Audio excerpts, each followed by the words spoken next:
السلام علیکم ناظرین، اس ایپیسوڈ کے شروعات میں ہم دیکھتے ہیں جنگل میں بازنطینی اور کائیوں کے درمیان لڑائی ہو رہی ہوتی ہے۔ لڑائی کے دوران بالا خاتون آگے بڑھ کر صوفیہ پہ حملہ کر دیتی ہیں اور کہتی ہیں، دو چہروں والی شیطانہ تم نے کھیل کھیلا۔ بالا خاتون اس پہ در پہ کئی وار کرتی ہیں اور اسے زمین پہ گرا دیتی ہیں۔ پھر جیسے ہی حملہ کرتی ہیں صوفیہ تلوار سے وار روکتے ہوئے کہتی ہے، کھیل ختم بالا، میں تم سب کی موت بنوں گی۔ تو بالا خاتون اس سے کہتی ہیں، تم ہمیں کچھ نہیں کہہ سکتی صوفیہ۔ اگلے لمحے ایک بازنطینی سپاہی آگے بڑھتے ہوئے بالا خاتون پہ خطرناک حملہ کرتا ہے، مگر بالا خاتون بڑی پھرتی سے اس کے حملے سے بچ جاتی ہیں۔ بالا خاتون کے پیچھے ہٹتے ساتھ ہی صوفیہ سپاہیوں سے کہتی ہے، چھکڑے کو جلا دو۔ یہ سنتے ساتھ ہی اس کے سپاہی آگ والے تیر چھکڑے میں دے مارتے ہیں۔ چھکڑے جلتے ہوئے دیکھ کر بالا خاتون بہت پریشان ہو جاتی ہیں اور آس پاس موجود کافروں کو کاٹتے ہوئے سپاہیوں سے کہتی ہیں، سپاہیوں چھکڑے کی حفاظت کرو۔ جیر کتائی بھی کافروں کو کاٹتا ہی چلا جاتا ہے اور کہتا ہے، سپاہیوں چھکڑے کی آگ بجھاؤ۔ فاطمہ اور غوث بھی خوب لڑتے ہیں، حلیمہ اور گونچا بھی ان کی شانہ بشانہ ہوتی ہیں۔ بالا خاتون ایک ساتھ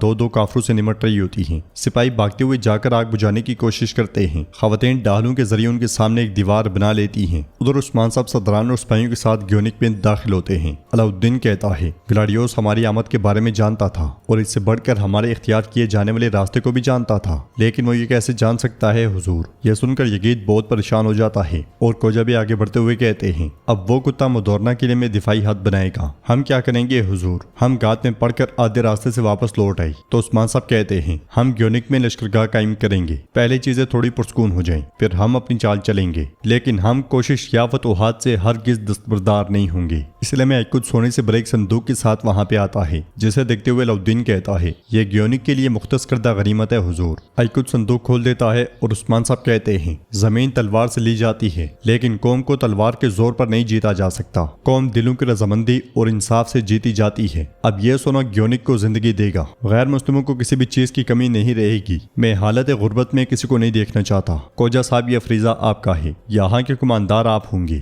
اب اپنے فریضے کی تکمیل کے لیے جائیں۔ یہ سنتے ساتھ ہی سردار کوجا عثمان صاحب کا شکریہ ادا کرتے ہیں اور کہتے ہیں، گیونک اسلام کے انصاف کے ساتھ دوبارہ پھلے پھولے گا۔ ساتھ ہی کوجا بھی آگے بڑھ جاتے ہیں اور یزید آہستہ آہستہ ان کے پیچھے جاتے ہوئے چشمے کے پاس جا رکتا ہے۔ پھر عثمان صاحب برہان اور توران سے کہتے ہیں، تم مدورنا کے لیے جاؤ گے، خفیہ طریقے سے اندر جاؤ گے، کتنے فوجی ہیں، فصیلوں کی کیا صورتحال ہے، سب کچھ معلوم کرو گے۔ یہ سنتے ساتھ ہی وہ دونوں آگے بڑھ جاتے ہیں اور یزید ان کی باتیں سن لیتا ہے۔ پھر عثمان صاحب ترکت سے کہتے ہیں، اب آپ کے ساتھ کچھ مشاورت کریں گے۔ ادھر جنگل میں بازنطینی سپاہی مسلسل تیر برسا رہے ہوتے ہیں، کئی سپاہی آگ بجھانے کی کوشش میں ہوتے ہیں۔ صوفیہ خود کو گھسیٹتے ہوئے پیچھے ہونے کی کوشش کرتی ہے۔ حریستو کئی سپاہیوں کو شہید کرتا ہوا اس کے پاس آتا ہے اور اسے سارا دے کر کھڑا کرتے ہوئے کہتا ہے، آپ زخمی ہیں، ہمیں پیچھے ہٹنا چاہیے۔ تو صوفیہ اسے جھڑکتے ہوئے کہتی ہے، میرے راستے سے ہٹ جاؤ۔ یہ کہتے ساتھ ہی صوفیہ خنجر لیتی ہے اور بالا، میں تمہیں تمہاری بیٹی کے خنجر سے مار ڈالوں گی کہتے ہوئے آگے بڑھتی ہے۔ یہ کہتے ساتھ ہی صوفیہ خنجر بالا خاتون کی جانب پھینکتی ہے جو حلیمہ اپنے آپ پر لے لیتی ہے۔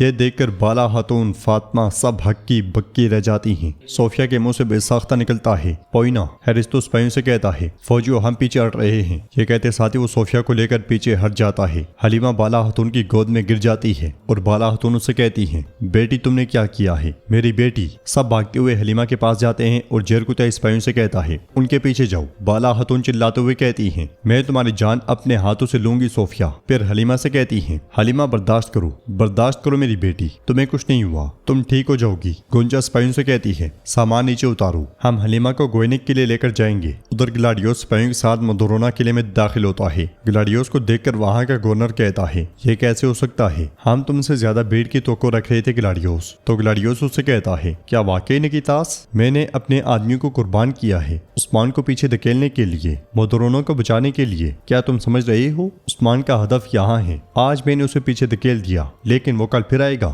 نکیتاس کہتا ہے، مدورونوں کا دفاع اس حالت میں بہت مشکل ہے۔ تو گلاڈیوس کہتا ہے، تم اس کا دفاع کرو گی، عورتیں بوڑھے بچے سب ہتھیار اٹھائیں گے، ہم مدورونوں نہیں دیں گے۔ میرے پاس عثمان کے ہر قدم کے بارے میں مجھے بتانے والا ایک جاسوس ہے، ہم ان کے منصوبے جان کر اپنی تدابیر اختیار کریں گے۔ گیونک میں عثمان صاحب ترکت سے کہتے ہیں، گلاڈیوس کے لیے مدورونا جانے والے ہمارے راستے کے بارے میں جاننا ممکن نہیں تھا۔ تو ترکت ان سے کہتے ہیں، اگر دشمن تمہیں مارنے کی جگہ جانتا ہے تو تمہارا کوئی دوست اس کا دوست بن چکا ہے۔ میرے عثمان واضح ہے کہ ہمارے درمیان کوئی غدار ہے۔ جواباً عثمان صاحب کہتے ہیں، ہم جنہوں نے بہت سے دشمنوں کی کھوپڑیوں پہ ریاست بنائی ہے، بہت سوں کی پیڑ زمین پہ لائی، لیکن ہمارے درمیان کے یہ غدار، یہ ہمیشہ ہمارے راستے کی رکاوٹ بن جاتے ہیں۔ ترگت بے کہتے ہیں ازل سے ایسے تھا اور ابد تک ایسے ہی رہے گا عثمان۔ اوغوث کی نیند گہری ہے اور اس کا غدار بزدل ہے، لیکن سردار نامی شخص کبھی نہیں سوتا، وہ ہمیشہ شک کے ساتھ رہتا ہے۔ یہ تمہارا بوجھ ہے میرے عثمان۔ یہ سن کر عثمان صاحب کہتے ہیں یقیناً ایسا ہی ہے۔ بیڑیا اس میدان کو ہرگز نہیں بھولتا جہاں پہ اس پہ حملہ کیا گیا تھا۔ میں اس سانپ کو جیسے تیسے کر کے بے نقاب کر دوں گا، لیکن ہماری منزل نہیں بدلے گی۔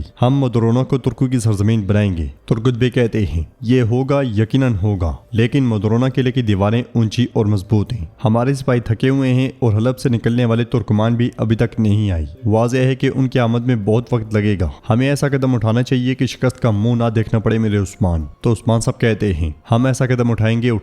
ہمارے لیے جنگ کے راستے کھولنے والا عظیم رب، یقیناً وہ ہمارے راستے روشن کرے گا۔ ہمارے پاس کامیابی کے علاوہ کوئی دوسرا راستہ نہیں ہے۔ جنگل سے بالا خاتون حلیمہ کو لے کر گوینک کی جانب رواں ہوتی ہیں اور بالا خاتون اس سے کہتی ہیں بہت خون بہ رہا ہے، بس تھوڑا ہی رہ گیا ہے، برداشت کرو میری بیٹی، برداشت کرو۔ حلیمہ ان سے کہتی ہے ماں مجھے اپنا حق معاف کریں۔ تو بالا خاتون اس سے کہتی ہیں نہیں، ایسی باتیں نہ کہو، کچھ نہیں ہوا۔ یہ سنتے ساتھ ہی حلیمہ اپنی آنکھیں بند کر لیتی ہے اور بالا خاتون تڑپ پڑتی ہیں آنکھیں کھولو میری بیٹی، آنکھیں کھولو۔ پھر جیر کتائی سے کہتی ہیں جیر کتائی تم آگے جا کر علاؤدین کو خبر کرو۔ یہ سنتے ساتھ ہی جیر کتائی تیزی کے ساتھ وہاں سے آگے بڑھ جاتا ہے۔ دوسری طرف ہم دیکھتے ہیں کہ سردار کوجا سردار حسن کے ساتھ گوینک کے معاملات کو دیکھ رہے ہوتے ہیں اور آگے بڑھتے ہوئے کہتے ہیں گوینک میں ہونے والے نقصان کا تخمینہ لگایا جائے گا، تباہ شدہ بازار دوبارہ بنائے جائیں گے۔ تو سردار حسن کہتا ہے بازار بنایا جا سکتا ہے، لیکن تجارت کے لیے سب سے پہلے تاجروں کا اعتماد جیتنے کی ضرورت ہے۔ ہمیں جنگ کے سبب ان کا ہونے والا نقصان پورا کرنا ہوگا۔ کوجا بے کہتے ہیں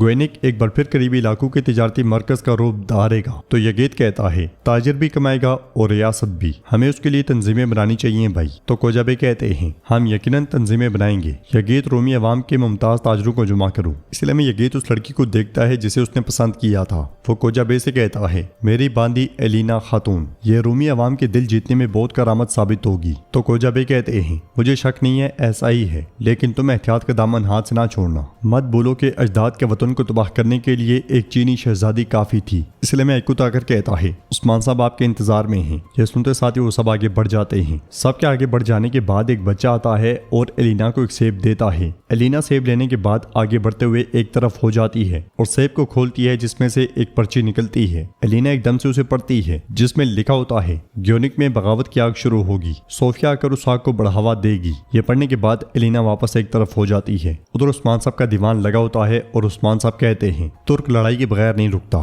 ہم کل سے مودورنا کی دیواروں پہ گولے برسانے شروع کریں گے۔ یہ سن کے سب انشاءاللہ کہتے ہیں اور عثمان صاحب مزید کہتے ہیں علاؤدین بتاؤ کیا منجنیقیں تیار ہیں؟ تو علاؤدین کہتا ہے منجنیقیں تیار ہیں، قلعہ شکن ہتھیاروں کو مضبوط کر لیا گیا ہے، ہم آپ کے حکم کے انتظار میں ہیں۔ عثمان صاحب کوجا بے سے پوچھتے ہیں کیا احوال ہیں کوجا بے؟ تو کوجا بے کہتے ہیں گوینک کی غنیمت نے ہمارا کام بہت آسان کر دیا ہے، لیکن سپاہی تھکے ہوئے ہیں۔ میری پریشانی یہ ہے کہ کل اگر ہماری جانب سے کیے جانے والے حملے میں سپاہی تلوار نہ چلا سکے تو ہماری حالت بدتر ہوگی۔ یگیت کہتا ہے میرا بھائی ٹھیک کہہ رہا ہے، مزید یہ کہ مدورنا کی دیواریں بہت مضبوط ہیں عثمان صاحب، کیا ہم عبور کر پائیں گے؟ حسن کہتا ہے عثمان صاحب سرداران کی بات سے میں بھی متفق ہوں۔ تو عثمان صاحب ان سے کہتے ہیں میں آپ کے خدشات کو سمجھ رہا ہوں، گوینک کو جس طرح ترکوں کی سرزمین میں تبدیل کیا گیا، مدرونا میں بھی ہمارا حملہ ایسا ہی ہوگا۔ اپنے تمام سپاہیوں اور اپنی تمام جمع پونجی کے ساتھ فجر کی نماز تک ہم سب تیار ہوں گے۔ جب سورج اپنی گرمی کو چھو رہا ہوگا مدرونا میں انشاءاللہ اذان محمدی دی جائے گی۔ اس لیے میں شامل وہاں پہ آتا ہے اور عثمان صاحب سے کہتا ہے